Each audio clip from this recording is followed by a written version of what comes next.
dan dia bergerak tanpa anggota tubuh, tanpa jisim. Kalau kita bergerak menggunakan tangan dan kaki. Dan dia menciptakan tanpa alat. Maha suci Allah Ta'ala mencipta alam semesta ini dengan alat. Kalau Utun maulah kursi pakai alat, mesin jahit lah, cutter lah, ngapa-ngapa lah.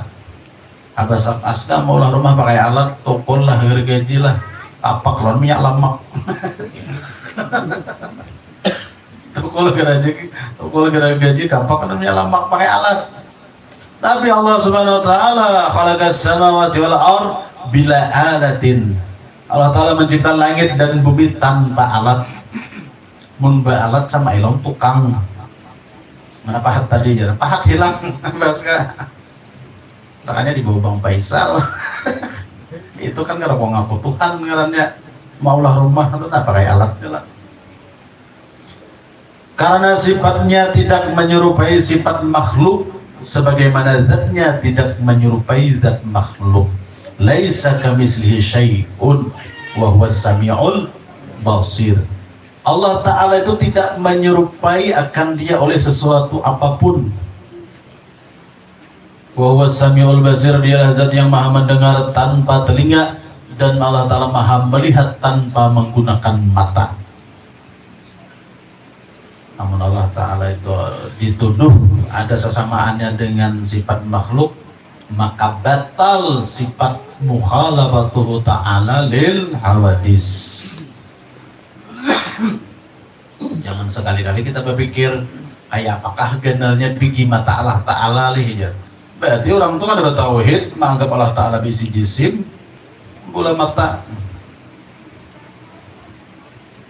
Maha suci zat Allah SWT terserupa tasyabuh dengan makhluknya. Kemudian sifat kalam, dia Allah Azza wa Jalla maha berbicara, dia memerintah dan melarang, dia menjanjikan kebaikan dan menjanjikan ancaman dengan kalam yang azali dan qadim dan berdiri pada zatnya. Jadi Allah Ta'ala dengan sifat kalamnya, sidin menurunkan wahyunya kepada malaikat Jibril alaihissalam, diturunkan kepada para utusannya, para rasulnya, yang mana kandungan kalamullah tadi amar dan nahi, perintah dan larangan. Nah, siapa yang taat dengan perintah Allah dan menjauhi larangan, itulah orang yang muttaqin. Imtithalul awamir wajtinabun nawahi, menjunjung tinggi perintah Allah dan menjauhi larangan Allah. Jadi Allah Ta'ala itu maha berbicara, mutakallimun, zat yang maha berbicara. Wa kallamallahu Musa taklima, dan berkalam, berbicara, berkata oleh Allah Ta'ala akan Nabi Musa. Wa kallamallahu Musa taklima, dengan sempurna kata, sempurna kalam.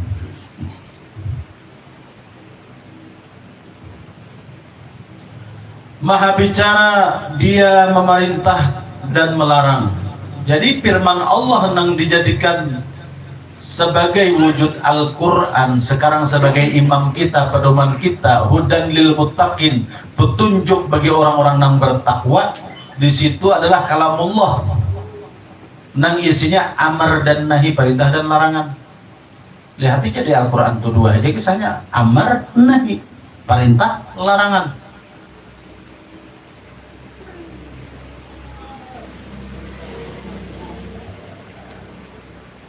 Wala taqrabu zina, larangan. Wala ta'kulu malal yatim, larangan. Perintah pulang, ya ayyuhalladzina amanu aqimus shalah, dirikanlah salat, perintah. Ya ayyuhalladzina amanu kutiba alaikumus shiyam, perintah, wajib puasa. Jadi itu perikis kalamullah itu tadi apa? Perintah larangan. dan menjanjikan kebaikan dan menjanjikan ancaman. Artinya itu apa? Dijanjikan kabar-kabar di dalam kalamullah dalam Al-Quran itu tentang faman ya'mal mithqala dzarratin khairan yarah wa may ya'mal mithqala dzarratin syarran yarah. Siapa yang menggawi-gawian yang baik, mengamalkan amalan kebaikan, maka Allah Ta'ala membalas dengan kebaikan. Dan barang siapa yang mengamalkan amalan kejahatan, maka Allah Ta'ala balas pun juga dengan ancaman azab di dalam neraka. Jadi di sini apa? Dia menjanjikan kebaikan dan menjanjikan ancaman. Jar Allah Ta'ala kebaikan dibalas dengan kebaikan, kejahatan dibalas dengan kejahatan. Inna Allah la yukhliful mi'ad. Allah Ta'ala pun juga kadang mengingkari janji sedih. Dengan kalam yang azali dan qadim, yang berdiri pada zatnya, qaimun bidzatihi. Jadi sifat mutakallimun itu Allahu mutakallimun bidzatihi, qaimun bidzatihi. Qaim berdiri pada zat Allah Ta'ala. Mustahil bisu Allah Ta'ala.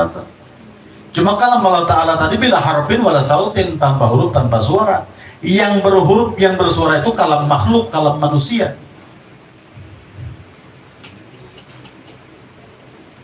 Oleh karena sudah ditranslate oleh Sayyidina Jibril alaihissalam, maka terwujudlah bahasanya dengan bahasa Arab. Oleh karena baginda Rasulullah Sayyidina Muhammad SAW itu orang Arab, lalu kitab suci Al-Quran berbahasa Arab. Karena bahasa Arab itu seindah-indah bahasa. Bahkan lughatul jannah, lughatul arabi. Bahasa orang di dalam surga itu pakai bahasa Arab. Ada dari bahasa wong Jawa, ada bahasa Banjar juga enggak ada. Jadi di Arab apa di fil jannah itu Rasulullah gunain apa? Lughatul arabi, bahasa Arab. Lughatul arabi, lughatul jannah. Ada lagi nang Dimas, ada lagi nada ila aina anta. Wah kayak gitu. Jadi gitu sudah. Ada kamera pian ya. Ada lagi ada boleh ke rumah, ada lagi ilal bait gitu. Jadi bahasanya amun di dunia kada bisa bahasa Arab, pengurunya kayak apa masuk surga? Nah tahu entah. Bisa seorang ya, karena dulu jangan takutan.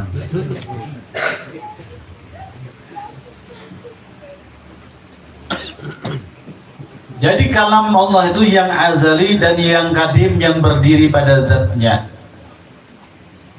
Kalamnya tidak menyerupai kalam makhluk, ya kalau kalamnya bukanlah suara yang dihasilkan dan hembusan udara dan benturan benda-benda. Nah kayak kita ini kan kalam makhluk nih. Satu, halo cek 1 2, ya itu kan kalam makhluk. Ada dengungnya, ada ehonya, ada benturan benda-benda nih. Nah suara orang masuk ke sana. Ini suara makhluk. Karena kita bisa dengan suara. Allah Ta'ala bila sautin tanpa suara. Amun Allah Ta'ala berkalam dengan pakai sautin pakai suara, bisa parau sini, bisa kayak. Maksudnya Allah Ta'ala bersifat kayak, bersifat parau. Nah, bersifat parau itu berbambang aja.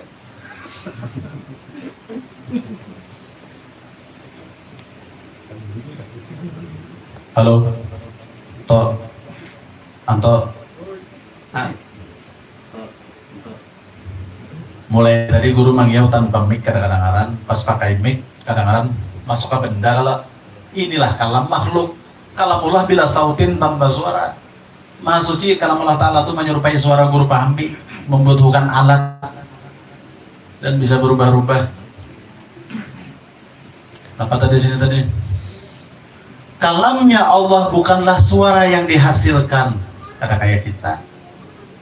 Dan hembusan udara, nah kita bepandirin yang muncrat-muncrat kalau nak keluar udara.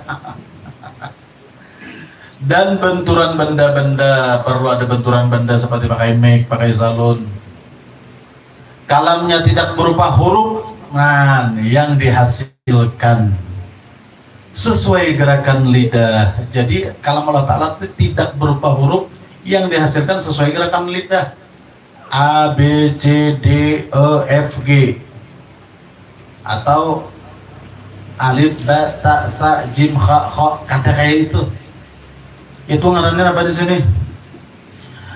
Berupa huruf yang dihasilkan sesuai gerakan lidah. Bilanya itu kalam makhluk, tapi kalamullah bukan seperti itu.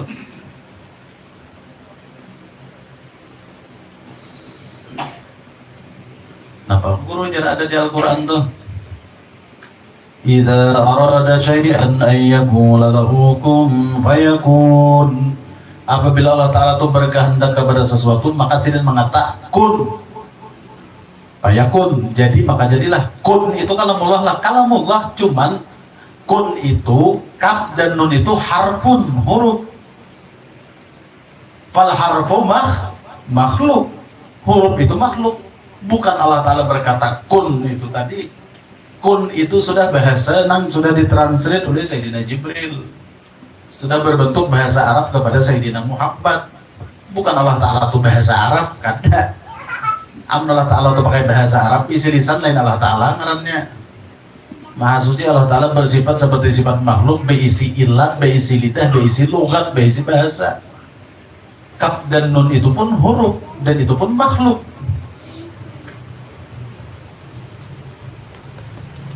Kini kita dimati kamera, hanya memang kisah-kisah pun di sini tasawatai lagi beberapa menit.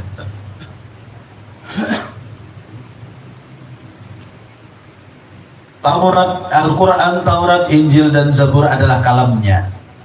Di Al-Quran kalamullah, Injil kalamullah, Taurat kalamullah, Zabur kalamullah, nang bahari, nang dipegang oleh Nabiullah Musa, Nabiullah Daud, Nabiullah Isa. Dan demikian juga seluruh kitab yang diturunkan kepada Rasulnya, seperti Suhuf Ibrahim, Suhuf Nabiullah Sis, Suhuf Nabiullah Adam. Ada Alkitab, ada As-Suhuf, berupa lembaran-lembaran saja. Al-Quran dibaca dengan lidah, tertulis di dalam mushaf dan dihafal di dalam hati. Meski demikian, yang demikian itu adalah qadim, yang berdiri pada zat Allah Azza wa Jalla, yang tidak menerima perpindahan dan perceraian dengan berpindahnya ke dalam hati-hati dan kertas-kertas. Dan bahwasanya Nabiullah Musa alaihissalam mendengar kalamullah, mendengar kalam tanpa suara dan huruf, sebagaimana orang-orang yang saleh di akhirat nanti melihat zat Allah tanpa atom atau berbentuk benda. Maka apabila Allah Azza wa Jalla memiliki sifat-sifat yang demikian itu, yaitu Dia yang maha hidup, maha mengetahui, maha kuasa, maha berkehendak, maha mendengar, maha melihat, dan maha berkata-kata, dengan sifat maha hidup, berpengetahuan, berkuasa, berkehendak, dan mendengar serta melihat dan berkata-kata, tidak hanya sekedar zat semata. Nah, jadi di sini nih bahwasanya kita wajib mengimani bahwasanya Al-Qur'anul Karim benar-benar adalah kalamullah, qaimun bidzatillah. Wajib kita hormati, wajib kita ikuti. La yamassuhu il mutahharun, menyentuhnya pun dilarang Allah Ta'ala kecuali kita tuh bersuci. Saking mulianya Al-Quran tuh, walaupun suhuf aja, kertas-kertas saja, tapi di balik kertas dan dawat itu mengandung kalamullahil kadim. Jangan juga pian hina, yang ini ya kertas bener lawan tinta disipakkan karena malawan nggak ada katulahan. Orang bahari ulun ingat lagi halus tuh mangkat Quran ini natagatuk lang tuhut mahalarat, apalagi tahampas mahalarat. Orang bahari saking takutannya, wah ini ada deh hihiran ngaji kan bisa kada tamat. Bahari bila kada tamat mengaji urahakan kawan. Wah ini kada bisa ngaji biasa. Bahari bang zaman ulun tuh angkatan tahun 90-an takwab tuh generasi Z nang ini.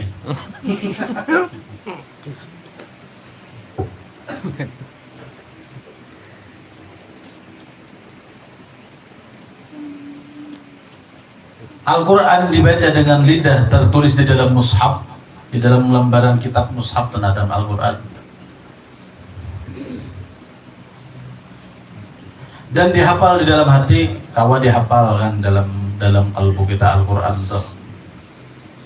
Meski demikian, walaupun yang kayak itu, yang demikian itu adalah kadim juga, yang berdiri pada zat Allah, kaimun bizatillah juga, walaupun secara zahirnya terpindah ke lisan undul. Misalnya undul membaca ayat misalnya, inna anzalnahu fi lailatul qadr wa ma adraka ma lailatul qadr.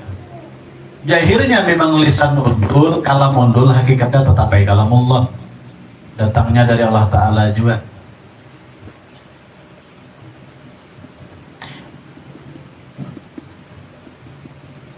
Demikian itu adalah kalam kadim yang berdiri pada zat Allah Ta'ala, yang tidak menerima perpindahan dan perceraian dengan perpindahan ke dalam hati-hati.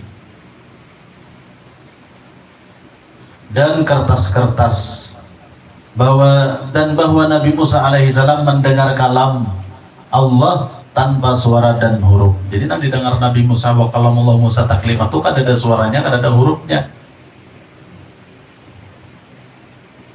Tapi berkalam, wajib kita mempercayai, mengimani Allah Ta'ala itu berkata, berpandir Nabi Musa. Nang kalam Allah Ta'ala nang bila harfin wala sautin tadi, tanpa huruf, tanpa suara tadi. Sebagaimana orang-orang yang saleh di akhirat nanti, mudah kita masuk orang saleh kita lah.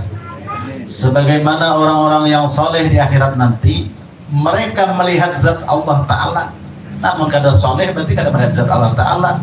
Jadi Imam Ghazali di sini orang yang saleh aja deh. Orang-orang yang saleh kelak di akhirat nanti melihat zat Allah Ta'ala tanpa atom, tanpa benda yang halus. Karena Allah Ta'ala itu bukan jismun latifun, jisim yang halus. Jismun latifun itu kal malaika, seperti malaikat itu jismun latifun, jisim yang halus. Amun Allah Ta'ala disamakan seperti gaibnya malaikat, berarti menyamakan Allah Ta'ala dengan makhluknya. Sementara yang akan dilihat oleh orang-orang saleh kelak di akhirat nanti di alam surga, zat Allah Ta'ala itu tanpa atom, tanpa benda yang halus atau berbentuk benda. Berbentuk benda, nah kayak jokong umpamanya, lain Tuhan ngarannya kita. Maka apabila Allah Azza wa Jalla memiliki sifat-sifat yang demikian itu, yaitu Dia yang maha hidup, Allahu hayyun bidzatihi, berarti Allah Ta'ala zat yang maha hidup dengan zatnya sendiri, maha mengetahui, alimun, maha kuasa, qadirun, maha berkehendak, muridun, maha mendengar, sami'un, maha melihat, basirun, maha berkata-kata, mutakallimun. Dengan sifat maha hidup, berpengetahuan, berkuasa, berkehendak dan mendengar, serta melihat dan berkata-kata, tidak hanya sekedar zat semata. Jadi Allah Ta'ala ini bukan sekedar zat semata. Zat sini tadi mengandung sifat nang qaim dan kadim pada zatnya. Bukan sifat nang mendatang dudi, kada dasar bujur serta merta.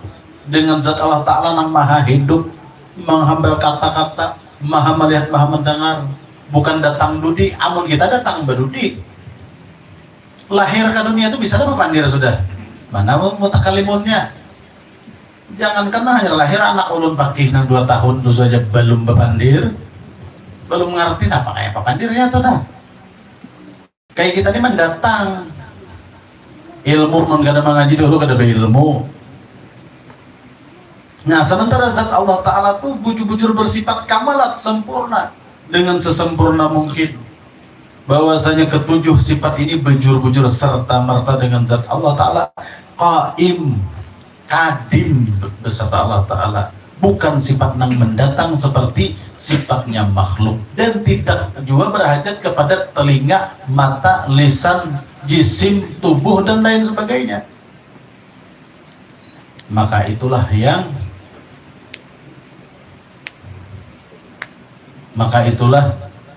yang kita imani sebagai orang ahlu sunnah wal jamaah. bahwasanya diyakini bahwasanya kalam Allah Ta'ala nabila harfin wala sautin tadi, yang tanpa huruf tanpa suara tadi, nang wa kallamallahu Musa taklima tadi, nang bujur benar bahwasanya Musa kalimullah itu bujur bisa berpandiran dengan Allah Ta'ala, nang mana kalam Allah Ta'ala tadi itu tanpa huruf tanpa suara. Kalau pakai huruf pakai suara sama saja dengan kalam makhluk yang menggunakan gerakan lisan. Sementara zat Allah Ta'ala maha suci daripada tuduhan menyerupai makhluk, di antaranya berkata dengan lisan. Kenapa? Jadi Quran itu bukan pakai bahasa makhluk hanya pakai bahasa Arab. Ya itu tadi sudah inna nahnu nazzalna dzikra wa inna lahu lahafizun. Aku jadi Allah Ta'ala menurunkan Al-Quran itu lewat hambaku, lewat malaikatku Jibril. Jibril tadi yang membawa wahyu kepada baginda Rasulullah SAW hingga bisa dipahami kalam Allah Ta'ala tanpa huruf tanpa suara tadi lewat kekasih Allah Ta'ala, yakni baginda Muhammad SAW bilughatil Arabiyah, dengan berbahasa Arab. Zahirnya bahasa Rasulullah, zahirnya kalam Muhammad, hakikatnya kalamullah. Itu Allah.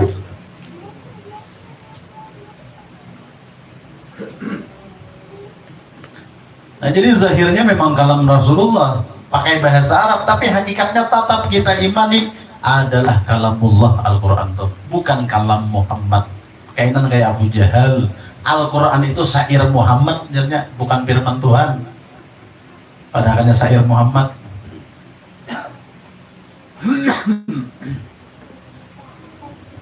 Mudah-mudahan semua kita yang hadir di sini bertambah kemarifatan kita kepada Allah Subhanahu wa Ta'ala, bertambah keimanan kita kepada Allah Subhanahu wa Ta'ala, yazid wa yankus, dan mudah-mudahan kita meninggal dalam keadaan wafat bihusnil khatimah. Amin Allahumma amin ya rabbal alamin. Kini kita sambung lagi di pertemuan yang akan datang, yaitu tentang af'alullah, yaitu perbuatan Allah Subhanahu wa Ta'ala. Ya, mudah-mudahan kita semua yang hadir di sini diampuni Allah Subhanahu wa Ta'ala dosa-dosa kita.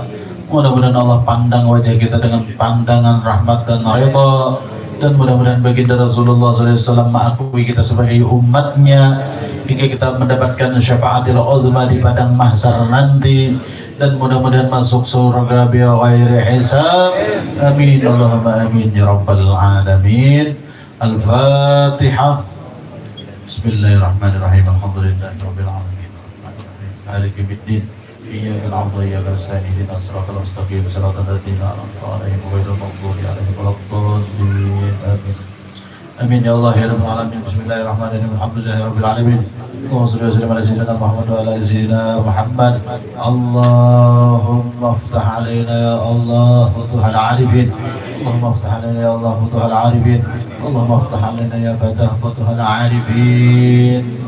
ونور قلوبنا يا الله بنور معرفة واليقين بحرمة سيد المرسلين وصلى الله على سيدنا محمد وعلى آله وصحبه وسلم والحمد لله رب العالمين.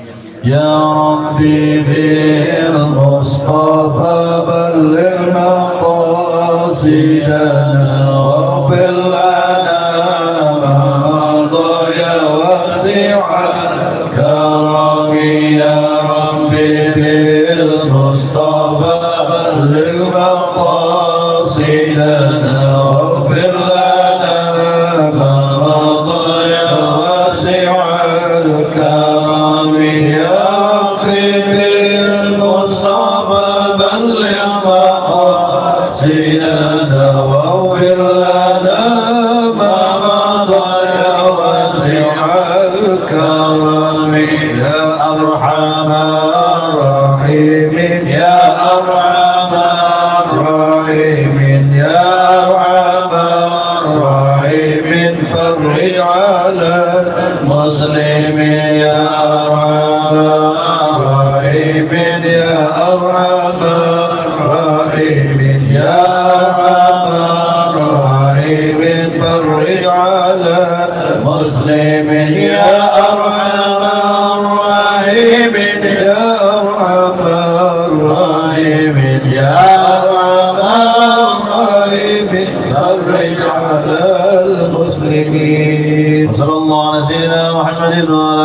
وسلم والحمد لله رب العالمين. تقبل الله منكم ومنكم تقبل يا كريم.